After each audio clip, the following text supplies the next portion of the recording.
Tá me ouvindo agora? E agora, Ana, melhorou? Tudo certo? Ok, valeu. Deixa eu só ver se eu já posso começar aqui. Aqui.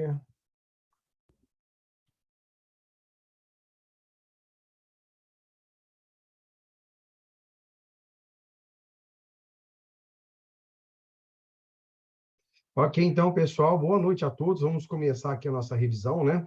É um prazer estar com vocês. Meu nome é professor Gustavo e vou trabalhar com vocês a revisão de literatura, né? E assim como vocês, eu também sou vestibulando, né? Vou prestar vestibular também. Essa semana foi tão corrida que eu não conseguia olhar o meu cartão, não sei onde será a minha prova ainda, mas espero que dê tudo certo também para mim, para conhecer o tema de redação, para comentar com vocês. Logo que eu sair da prova, já vou mandar um vídeo, o professor Diogo vai encaminhar para vocês sobre as impressões que eu tive da prova, o tema de redação, tá? Espero que também vocês se saiam bem. Vamos lá, vou pedir licença para vocês, tá? Qualquer coisa, podem me chamar aqui por gentileza, tá? Eu não vou ver vocês quando eu transmito a tela, tá? Então, se alguém tiver algum problema, às vezes caia, dá algum problema, pode me chamar no microfone mesmo, tá? Para a gente resolver quaisquer problemas. Beleza? Então, estamos aqui com o nosso material. No final da aula, eu vou enviar para vocês esse material, tá? Eu vou disponibilizar, inclusive, com as minhas anotações. Eu encaminho para o professor Diogo e ele passa para vocês, certo? Então, vamos lá, nós vamos trabalhar com a parte de linguagens e códigos, especificamente a matéria que todo mundo mais gosta, que é a matéria de literatura, né? Tenho certeza que deve ter amantes da literatura aí. Essa aula é muito importante para repertório cultural, tá? Evite usar séries no seu texto. O seu corretor vai ser um corretor que nasceu nos anos 80, não gosta muito de séries, sabe? Formou em licenciatura, gosta de livro físico. É gente antiga, sabe? Então, procure usar os repertórios do universo escolar. Filosofia, sociologia, história e, principalmente, os livros da literatura. Vamos lá, então? Estou aqui com você trazendo esse primeiro exercício para mostrar uma coisa importante. Como resolver os exercícios que nós vamos encontrar. Esse exercício aqui é bem clássico, porque ele traz para nós um texto, está aqui o texto 1, está aqui o texto 2. Todas as vezes que isso acontece, nós teremos um contexto para o texto 1, vai ter um ponto final aqui, ó, e um contexto para o texto 2. E depois disso, após esse período, no último período, nós vamos ter o comando da questão, tá? Se tiver texto na questão, e sempre terá, o texto tem que ser usado por nós. Então, olha só, o que está dizendo aqui? A capa da revista Época, de 12 de outubro de 2009, traz um anúncio sobre o lançamento do livro digital no Brasil. Então, veja, isso aqui é um direcionamento de como você deve ler esse texto que está aqui, tá? Deixa eu só aqui colocar as anotações. Vou tirar aqui.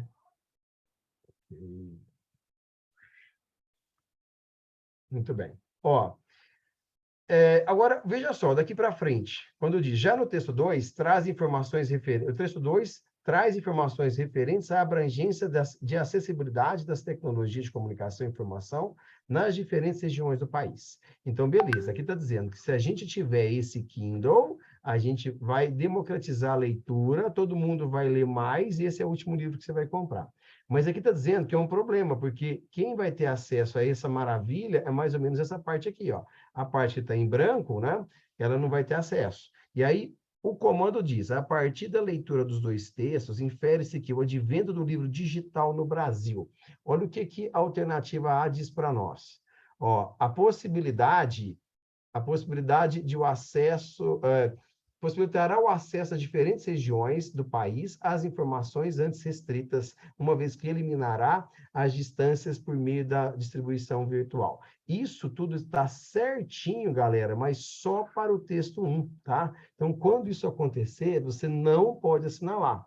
Aqui, ó, a letra B está dizendo, criará expectativas de viabilizar a democratização da leitura. Quem é que faz essa democratização da leitura? É exatamente esse aqui, ó. Certo? Agora, continuando, porém, esbarra na insuficiência do acesso à internet. Insuficiência do acesso à internet é esse texto 2. Então, aí, nós temos já uma dica, tá? Qual que é a dica? eu olhar vocês aqui. A dica se você se deparar com o texto tem que estar inserido na resposta, tá? Se você não encontrar a resposta adequada, é justamente que ela não está contemplando o texto. Se tiver dois textos, a alternativa a ser assinalada tem que falar dos dois textos. A pessoa está com a mão levantada aí? Pois não?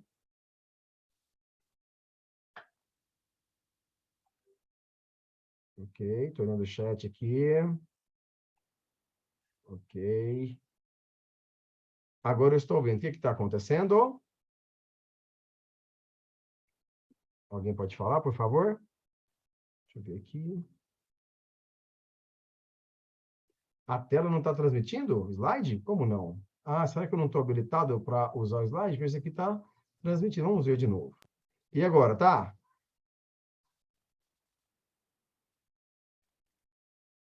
Desse jeito assim, vocês estão vendo? Vamos ver aqui. Ah, então deve ter algum problema com a transmissão, gente. Porque o programa é muito simples, né? Clicou, transmitiu. Então, vamos lá. Mais uma vez. Vou deixar o telefone aqui, ó. Pronto. Peraí. Porque se tiver algum problema, aí eu vejo aqui na tela, né? Sempre precisamos aqui de um help. Ok, vou deixar aqui. Pronto, aí vocês me mandam um recado no privado aí que eu vou olhar agora, tá? Tá tudo agora conectado. Vamos de novo. Ok. Pronto. Então, foi essa tela que eu mostrei para vocês aqui, tá? Então, eu tenho dois textos. Se esses dois textos estão contemplados na questão, nós temos que ter dois contextos, um para cada um. Então, isso aqui, ó, é o contexto do texto 1. Daqui para frente, contexto do texto 2. O comando da questão está aqui embaixo. As alternativas, para elas serem assinaladas por nós, temos que contemplar os dois textos. Então, a alternativa A está dizendo tudo corretamente só para o texto 1, não posso assinalar. A alternativa B fala o que está correto para o texto 1 e também para o texto 2. É essa que eu vou assinalar. Tá? Então, esse é um jeito de deixar a alternativa errada. Como que eu faço para deixar a alternativa errada para montar uma questão? Eu conecto essa alternativa com o contexto ético. Por exemplo, eu pergunto para você, a leitura emancipa o cidadão, intelectualiza a sociedade? A resposta é sim, então essa alternativa está correta. Mas veja, nos dois textos que nós temos aqui, não fala nada sobre isso, então eu não posso assinalar. Então, ainda que estiver correto, não necessariamente eu vou assinalar. Beleza? Bom, agora vamos passar para frente, né? Agora espero que esteja tudo certo, beleza? Letra B, como a gente combinou, e agora vamos para a parte teórica. Gente, que tipo de pessoas eu tenho nessa sala agora, né? Eu tenho pessoas que são derivadas do universo platônico e do universo aristotélico. Esse quadro aqui, ó, que você pode usar na sua redação, que é Escola de Atenas, ele mostra para nós esses dois tipos de pessoas. Dando um zoom nele, né? Eu tenho esse dedinho aqui para cima, o Platão dizendo que o mundo das ideias é que é importante, né? Que as coisas existem aqui como cópias imperfeitas desse mundo perfeito. O Aristóteles puxa ele para a realidade e fala, menos Platão, olha aqui, ó, as coisas que existem estão aqui. Então, as pessoas que são platônicas, olha só, elas são derivadas desse universo aqui, ó. Olha só, é pessoa que adora mais a curva, que gosta de sair à noite, que vive uma vida sem regras, uma vida dissoluta, né? Que vive o carpe diem, que vive a instabilidade, que vive esse momento aí, né? Esse momento de não obedecer nenhum tipo de regra, tá? A felicidade é no agora, é um sujeito desobediente, um sujeito que está sempre para o que der e vier, tá? Ao contrário disso, nós temos os aristotélicos, tá? Então, vamos ver quem é você. Imagine que você, agora, deixa eu te perguntar, você é daqueles que anda na rua assim, eu não posso pisar na linha, não posso pisar na linha, não posso pisar na linha. É daqueles que guarda o dinheiro, carinha com carinha, da nota maior para menor, organizadas na carteira, né? Coloca as canetas coloridas em organização degradê, roupas na sua gaveta todas organizadas, usa agenda. Então, você é uma pessoa aristotélica. Se você é uma pessoa meio porra louca, né, que não está muito preocupado com nada, você é uma pessoa platônica. Então, isso mostra para nós uma questão agora das correntes literárias derivadas desses dois teóricos, tá? Eu tenho o trovadorismo, quando eu tenho as cantigas de amigo de amor, elas são uma espécie de alternativa platônica que a Idade Média encontrou para explicar para nós como é que deveria ser explanado o sentimento via arte, tá? Agora, quando você passa da Idade Média, você vai para o Renascimento, você vai para o outro lado, né?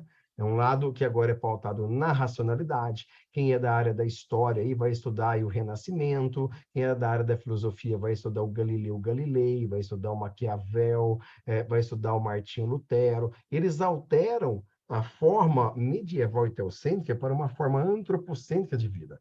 Então, aqui, se eu tinha no trovadorismo os trovadores fazendo o espaço poético, o espaço musical para falar de amor, né? Isso vai gerar, inclusive, as músicas sertanejas que nós temos hoje. São músicas que falam de amor, e agora o Renascimento são poemas que falam de um amor de uma forma mais equilibrada, tá? Então, como que chama aquela cantora? Aquela que usa dentadura? É Paula Fernandes, né? Paula Fernandes, aquela feinha que canta assim: eu quero ser para você, a lua iluminando o chão. Ela não abre a boca para não cair a dentadura. Vou te acordar todo dia, vai te dar todo o meu amor. Olha só, a poesia do trovadorismo, ela tem um padrão, né? 7 sílabas em cada verso. Ó. Eu quero ser para você, a lua iluminando o sol. 7. Então, veja, é uma mulher reclamando que quer ser alguma coisa para o homem. O sofrimento é feminino, cantigas de amigo. Agora, no Renascimento, já tem um equilíbrio agora. Ó. O amor é fogo que arde sem se ver, já são 10 sílabas. Então, o que marca o trovadorismo, por exemplo, é a condição de nós termos redondilhas maiores, redondilhas menores, tá? Pode ter versos até 9 sílabas, mas geralmente nós temos esses dois aqui, tá? E o Renascimento, nós temos de 10 sílabas, ok? Decassílabos. Saindo do Renascimento, nós vamos para o Barroco.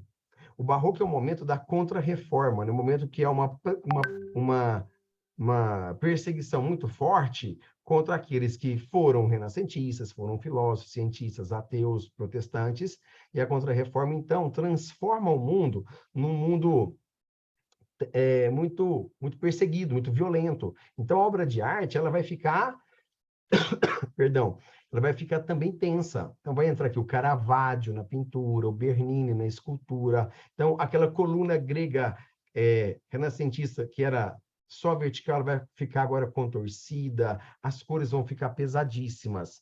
Mas isso tudo passa até chegar Kant no esclarecimento, né?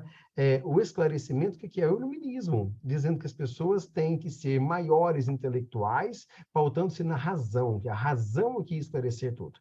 E dentro da literatura, o teórico contratualista, que vai dizer que o homem nasce bom em sociedade que o corrompe, no caso Rousseau, vai influenciar as pessoas da época a fazerem poemas tentando buscar essa vida feliz do bom selvagem, que foi perdida com a civilização, tá? Então, o Rousseau, quando ele fala o homem nasce bom, ele está falando a mesma coisa que o Locke falou. A sociedade que o corrompe, ele está falando a mesma coisa que o Hobbes falou. Então, ele é uma síntese, né, dos dois teóricos contratualistas, mas ele inspira a falar de natureza, de bucolismo. A gente tem que lembrar que a palavra lá da filosofia arqué, que é o princípio de tudo, vai gerar a palavra arcar, né? Então, o arcadismo é essa literatura pautando-se na natureza.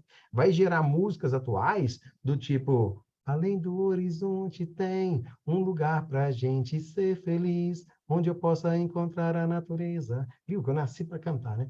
Aí é o Roberto Carlos ensinando para a gente que a natureza é o lugar para a felicidade. Então, as antíteses que vão aparecer aqui, elas versam sobre a cidade negativa e o campo positivo, tá? Passamos para o romantismo. O romantismo, nós temos aqui a Revolução Francesa, que vai propor ao homem o ideal de liberdade. E o ideal de liberdade vai ser levado ao extremo, tá? Então, nós vamos ter aqui, as pessoas vão se matar por amor a uma pessoa, por um amor à pátria. Você deve se lembrar de Romeu e Julieta. Eles brigaram com a família toda e morreram em nome do amor. Então, a figura de linguagem, se no barroco é a antítese, se no arcadismo é a personificação ou prosopopeia, no romantismo nós vamos ter a hipérbole. O que é hipérbole, galera? É exatamente o exagero, tá? Então, o homem romântico, ele vai ser exagerado, jogado a seus pés, eu sou mesmo exagerado. E nós vamos ter aqui uma questão absolutamente tranquila sobre as fases da literatura, primeira, segunda e terceira, sendo que a mais cobrada será a primeira em função do 7 de setembro. Então, a libertação política do Brasil fez com que o romantismo fosse usado como um panfleto propagandístico das potências do Brasil diante desse mundo europeu.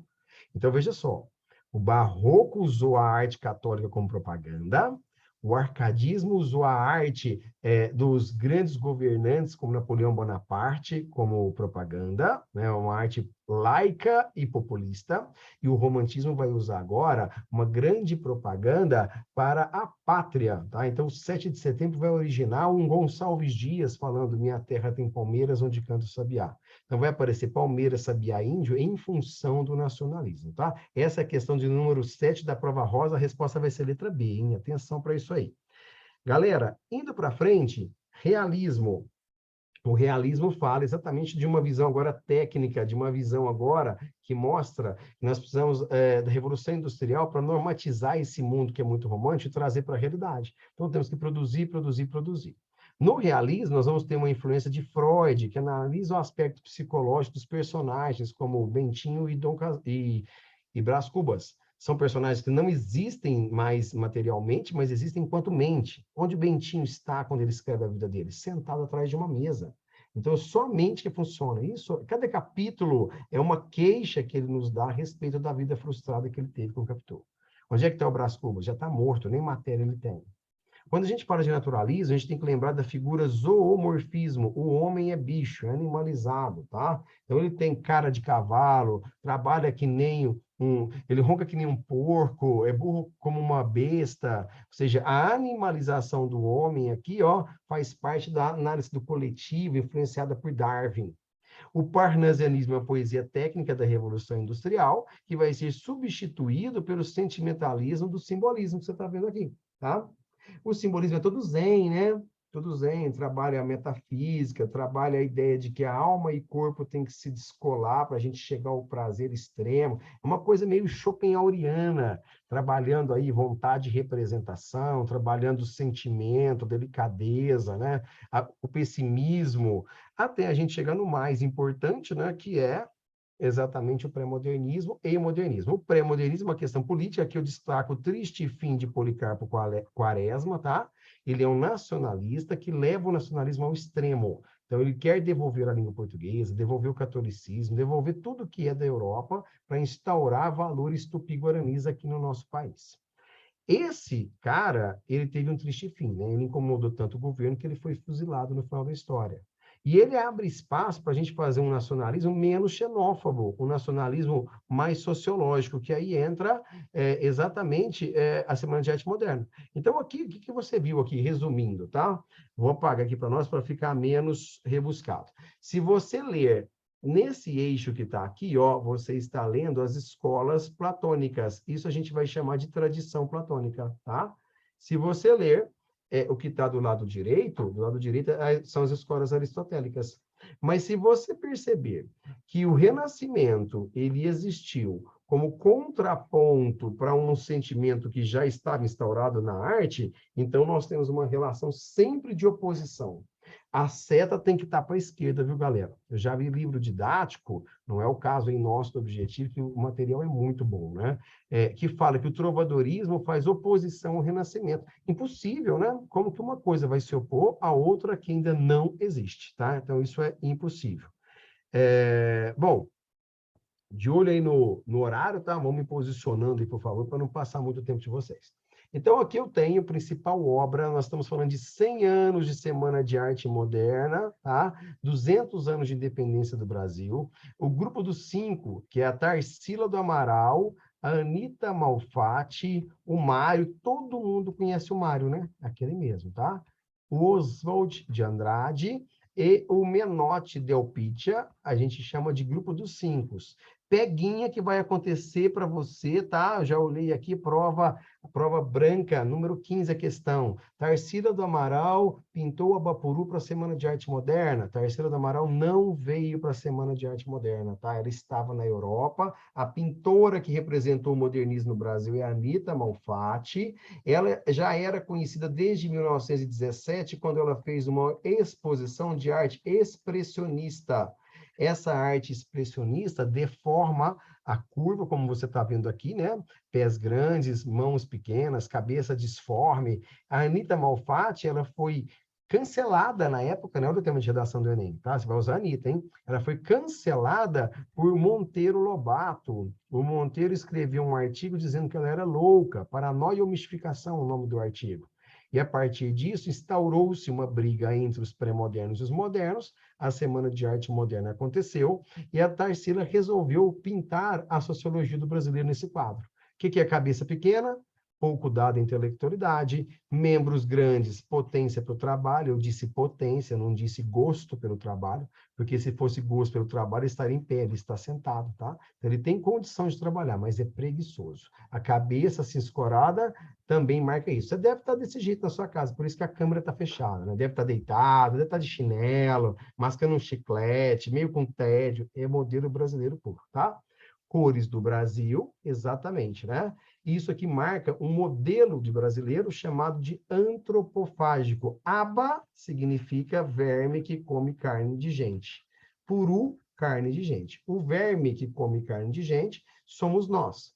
Mas isso é uma metáfora. Nós não comemos carne de pessoas. Nós comemos a cultura. Daí a adjetivação de antropofagismo cultural. Nós vamos adaptar tudo que vem de fora, tá?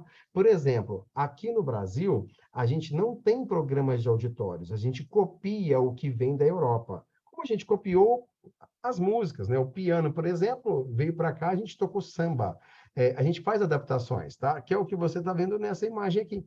Então, o programa do Chacrinha, por exemplo, nos anos 80 e 90, era um programa de auditório, em que ele pedia para cantores se apresentarem suas performances, e tinha os dançarinos, né?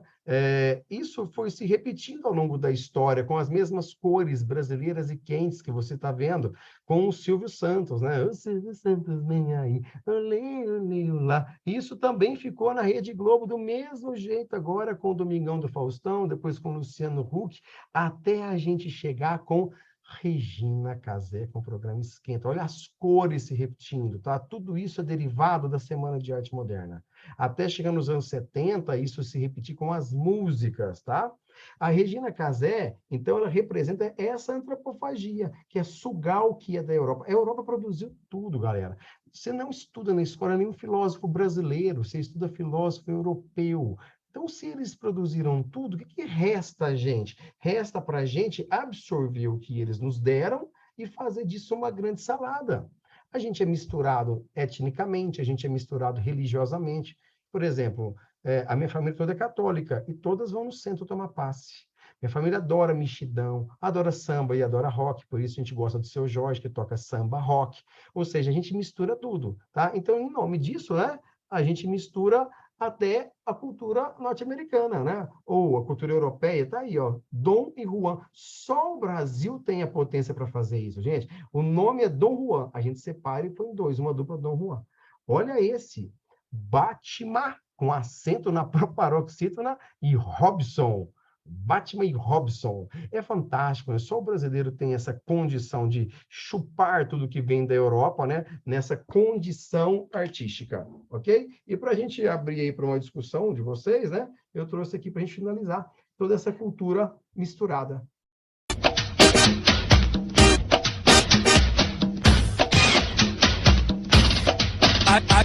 A de Aleijadinho, B de Beethoven, C de Camões, D de Dostoiévski, E de Einstein, F de Foucault, G de Godard, H Hermeto Pascoal e de Ionesco é teatral, J de Jung, K de Karl Marx, L é Lord Byron, M Machado de Assis, N de Nietzsche, O de Olavo Bilac, P, Platão, QI, coeficiente dos irmãos, R de Rousseau, S, Saramago, T de Tiradentes, tem pra ele o feriado, U de Ulisses, W de Weber e Psilone é o cromossomo que não tem na mulher, X de Xuxa, Z de Zaratustra, o V não esqueci, toca o Vivaldi aí, toca o Vivaldi, toca o Vivaldi, toca o Vivaldi aí.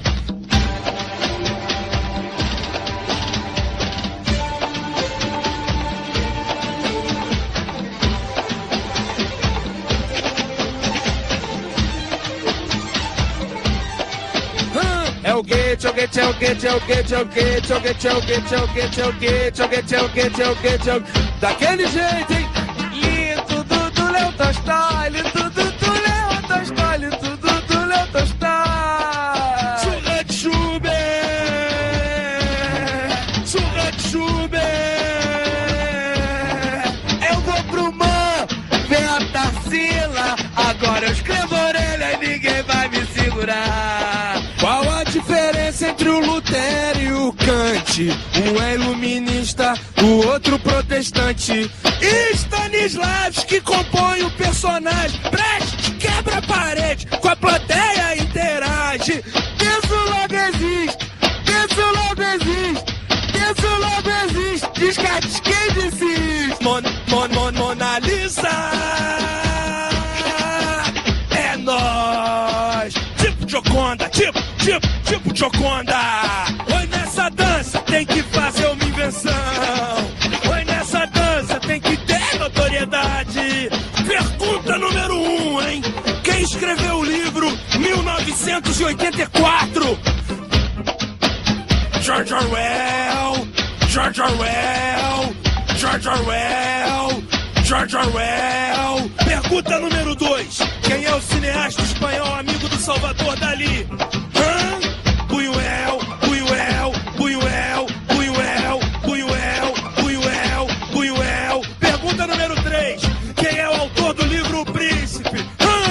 Maquiavel, Maquiavel, Maquiavel, Maquiavel, Maquiavel, Maquiavel, Maquiavel, Maquiavel, Maquiavel, Maquiavel, Maquiavel, Maquiavel, Maquiavel. Muito bem. Pergunta número 4. Qual o prêmio mais importante do mundo? Nobel, Nobel, Nobel, Nobel, Nobel, Nobel, Nobel, Nobel, Nobel, Nobel, Nobel, Nobel, Nobel. Prêmio Nobel. Agora eu quero ver pra terminar. Quem vai saber? A pergunta número 5. Quem inventou o telefone? Grambel, Grambel, Grambel, Grambel, Grambel, Grambel, Grambel, Grambel, Grambel, Grambel, Grambel, Grambel, Grambel. Alô? Português herói, navegante é o Cabral. Para tudo a terra à vista, o bonde segue sua nau. Segue sua nau, o bonde segue sua nau. Segue sua nau, o bonde geral na nau. Geral na nau, segue geral na nau. Geral na nau, geral, segue geral na nau. Segue sua nau. Muito bem. Espero que tenham aí. Ainda bem que tem legenda, né, para a gente evitar as ambiguidades. Em falar em ambiguidade, o que você vai anotar aí, né? Vamos rever as figuras de linguagem, tá? Ó, falei para vocês já, todas as escolas podem usar quaisquer figuras. O barroco tem a identidade, usa paradoxo e antítese. O arcadismo usa a personificação ou prosopopeia. O romantismo se identifica pela hipérbole. O parnasianismo se identifica pelo hipérbato, que é a inversão sintática, né? O sujeito fica na frente do verbo, fica de lado do verbo, etc. Tá? Nós temos o zoomorfismo no naturalismo. No realismo é a metonímia, que é a imitação da realidade sem muitas fantasias. E no simbolismo, a sinestesia, que é a mistura dos sentidos, tá? No modernismo, você acabou de ver, quando fala aí nesse vídeo, é sim, Sofia, a Garota das Cabeçudas. Inclusive, tem a versão 2, né, que também é legal para rever alguns conceitos aí, né? Nesse vídeo fala assim, segue sua nau. Nau é navio, né? Na forma erudita. Tanto que você, quando fala nauta, nauta é navegante. Internauta é o que navega na internet, né? Então, nauta é navio. Nau é nave que navega. Então, quando fala seguimos a nau de Cabral, seguimos o barco de Cabral, quando ele fala segue sua nau, a gente pode entender uma das características do Abapuru, que é ter membros grandes, né? Não só pés e não só mãos, mas também membro sexual. Ou seja, nós somos um povo latino que também tem uma libido muito saliente. Isso significa que as ambiguidades, elas vão estar nas obras do modernismo, tá? E principalmente a paródia. O que é a paródia? É o destruir para construir. Quando eu destruo a cultura que vem de fora, por exemplo, essa música, que os caras que foram citados, Kant, Goethe, Lord Byron, Rousseau, os caras que vieram para compor esse funk, eles foram destruídos. E nós não jogamos isso fora, nós reconstruímos na forma de funk. E aí você pode pensar, o cara que fez essa música, o Marcelo Adnet, ele é um imbecil? Coloque aí no chat. Vocês acham que ele é um burro, que ele está destruindo uma cultura? Cara, o que ele fez é monstruosamente à altura de tudo que foi colocado de saber científico e filosófico no mundo. O que ele quis dizer para nós? Que ele é capaz de pegar o que está pronto, se precisar a gente estuda, já está pronto, é só pegar e ler. Mas nós não vamos criar mais nada novo, porque o conceito de original mudou com o modernismo. Qualquer tema que você queira fazer um poema agora, alguém já fez. Poema de amor, poema sobre a pedra, poema sobre a avó, poema sobre filho. Então, ninguém mais é Adão para criar uma coisa absolutamente virgem em termos estéticos e artísticos. O que ele fez, então? Reinaugurou o conceito de originalidade. Nosso conceito é readaptar, reconstruir e construir alguma coisa em cima do que já está pronto. Isso tem um nome, é antropofagismo cultural. Tá? Não deixem de revisar Macunaíma, o herói sem nenhum caráter, que o Mário de Andrade ele faz também essa brincadeira, né? O Mário de Andrade, ele joga para nós, vou ver se eu consigo me aumentar aqui, né? Acho que eu não tenho autorização para aumentar aqui, mas vamos ver. Ó, não tem como eu aumentar, não. Olha só, o Mário de Andrade cria um personagem que ele é branco, negro e índio ao mesmo tempo. E é exatamente o que nós somos, né? Todo mundo que está aqui na sala, por mais branco que seja, já conhece capoeira, caipirinha, feijoada. Por mais negro que seja, está usando uma tecnologia nesse momento, vai fazer vestibular, usa remédio, joga baralho e videogame. É coisa da cultura branca, né? E tem gente que adora entrar na cachoeira, sentir o cheiro da goiaba, da manga, né? Isso significa... Não estou apresentando não, Júlio, eu estou falando com vocês agora, tá? Estou apresentando ela não. Isso significa que nós somos brancos, negros e índios ao mesmo tempo, tá? Então, do mesmo jeito que você tem o poder de ir a um show de música sertaneja, você também escuta uma MPB, também escuta funk, também assim, tem a condição de se identificar como um ser camaleônico, tá? Agora, galera, ó, não se esqueça, tá? Como o INEP e a diretoria do Enem passou por pelo menos, acho, 4 ou 5 dirigentes diferentes, isso deixa claro que durante esses 4 anos políticos que nós tivemos, houve uma dissonância entre a ideologia dessa forma de elaborar essas questões, do que cobrar e da direção do país. Então, qual seria a forma, por exemplo, das pessoas colocarem um posicionamento político na prova do Enem? Criticando diretamente o governo, mas isso é impossível, não vai acontecer. Então, qual é a outra forma que eu acredito que vai acontecer? Cobrar épocas artísticas que tenham essa ambiguidade, essa paródia, como fator de corrosão dos aspectos políticos vigentes na época. Quais são elas, tá? Então, ó, pré-modernismo, para ser escritor, o cara tinha que ser primeiro, ele tinha que ser um jornalista. Então, Lima Barreto e Euclides da Cunha, eles fazem uma crítica à Primeira República. Quando a gente fala de Semana de Arte Moderna, a gente fala dessa brincadeira de identidade cultural, é coisa quase que infantilizada.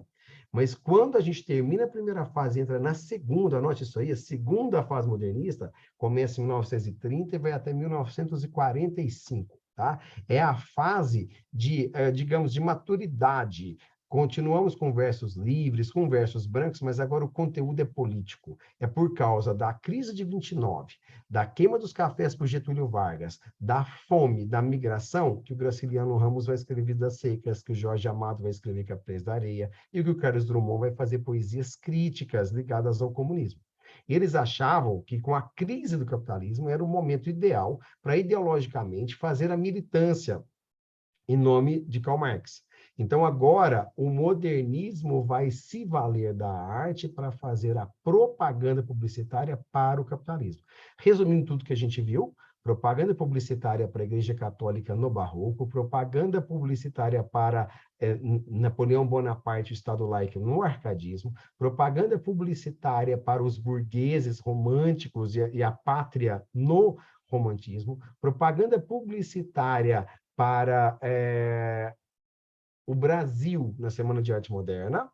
E lembremos, né? Primeira manifestação de rádio foi no dia 7 de setembro de 1922. Primeira música tocada, ópera O Guarani, pam, pam, pararam, pam, pararam, em Brasília, 19. É exatamente essa que toca na hora do Brasil, chama-se o Guarani. O maestro Carlos Gomes homenageou o Brasil com isso, tá? E depois nós vamos usar a literatura como panfleto publicitário para o comunismo e o socialismo na segunda fase do modernismo, certo? Coloca aí, gente, alguma dúvida se você tem, ou abre o microfone para falar. A gente ainda tem aí 3 minutinhos, tá? Antes de irmos para a próxima revisão de vocês. Espero ter ajudado um pouquinho, né? É uma aula de revisão, né? Não é uma aula para a gente aprofundar, mas para a gente pegar tópicos importantes. Desejo a vocês uma boa sorte, uma boa prova, né? Que vocês façam com calma, que vocês acertem as questões, que vocês se lembrem de algumas dicas que os professores passaram aqui, tá? Eu agradeço vocês, agradeço você, Ana Carolina, tá? Coloque aí, por favor, só para matar a curiosidade, a cidade que você está. Eu sei que a maioria, acho que é de Uberaba mesmo, né? Que é a capital do Triângulo Mineiro, ok? Uberaba, opa, Poliedro de Araras, legal, né? Pirassununga, que tem aquela cachaçinha, deixa eu ver o que mais, Araras, Uberaba. Araras eu não conheço, gente, eu conheço de passagem, né? Pirassununga também. Pirassununga, obrigado você, Valentine. Tambaú, São Paulo, ó, galera legal. Gente, muito obrigado, tá? Santa Juliana, aqui, pertinho da gente, Sacramento, capital do desemboque, tudo bem? Obrigado, eu que agradeço, Ana, ok? Se vocês tiverem alguma dúvida, a gente pode encaminhar, por favor, o professor Diogo, ele passa para nós, tá? Eu vou dar um jeito de enviar também esse material, se for possível. Já encaminho para ele, se for possível, ele manda para vocês, tá bom? Então, como combinado, né? 25 era para terminar, chegamos até aqui. Boa prova para todo mundo, a gente se encontra na próxima. Tchau, tchau.